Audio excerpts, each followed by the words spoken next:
Na-experience nyo rin ba na nadi-disconnect lagi yung Apple CarPlay or yung inyong Android Auto?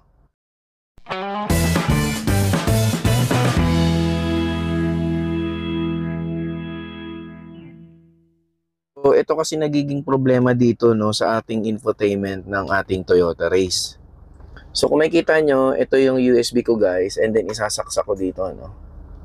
And then, kung mapapansin nyo, guys, ayan, maluwag siya, no. Hindi ko alam kung pati sa inyo ganun din, guys, pero parang ang laki kasi neto. So, ngayon, pag pinasok mo siyang ganyan, maluwag. So, ngayon, pag nalubak ka, guys, yung phone mo, laging madi-disconnect. So, ngayon, kakabit ko tong phone ko, no, para mag-play yung Android. Ayan. Kakabit na siya, guys, no, yung Android natin. So, ngayon, pag nalubak ka, tulad niya, no, na ganyan, ayan, disconnected na siya.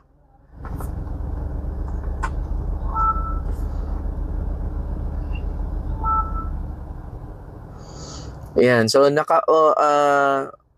ayan, so nag-activate na yung ano natin, no, yung Android Auto natin. So ngayon, guys, pag nalubak ka, di ba nagalaw ng ganyan? Ayan, so pag nalubak ka ng konti, tulad niyan, ulitin natin, no?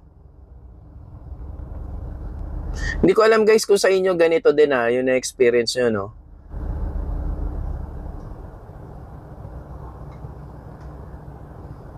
Ayan, so guys, nadi-disconnect siya, no?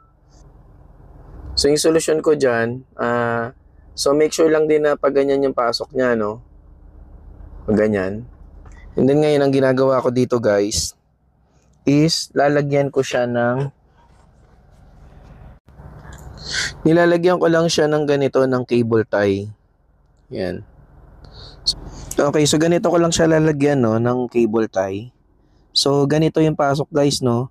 So ngayon, itong pinaka lock nung cable tie, doon natin ilalagay sa baba.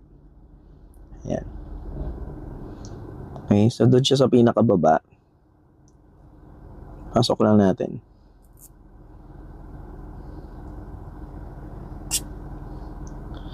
So, ganyan yung magiging itsura niya, guys. Ayan. Hindi ko lang alam, guys, kung pare-pares nga tayo na maluwag din pati yung sa inyo. So, ganyan lang itsura niya. Ngayon, puputulin ko to, guys. So, puputulin ko tong dulo. So, ito, may nail cutter ako dito. Pwede nito.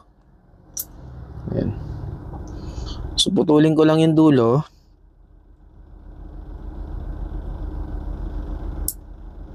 So, putol na siya. And then ngayon, pag kinabit natin dito sa infotainment natin, so mapapansin nyo, no? Pag kinabit nyo na siya ngayon, hindi na siya maluwag. Ayan, hindi na siya masyado nagpe-play, no? Hindi katulad kanina. So ngayon, pag nilagay ko uli yung phone ko, kakabit ko lang, Ayan. So pag kinabit ko uli yung phone ko, ayan, so hindi na siya ganun kadali na nawawala. Ayan, no, hindi na siya naglo-lose, guys. Hindi na nawawala yung connection, no.